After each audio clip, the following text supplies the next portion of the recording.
మీకు దమ్ముంటే సుల్తాన్ మాలిక్ ని ఎదుర్కోండి, అంతేగాని అమాయక మనుషుల మీద కాదు. ఏంటి అమాయకపు మనుషులంటేనే దొంగ నా కొడుకులు. వీడు మనల్లంటున్నారా?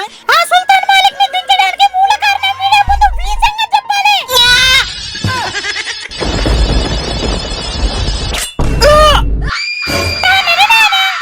నానా, ఇది కుడి చేతిన పట్టుకొని 3 సార్లు సుల్తాన్ మాలిక్ ని తలుచుకో. సుల్తాన్ మాలిక్, సుల్తాన్ మాలిక్, సుల్తాన్ మాలిక్.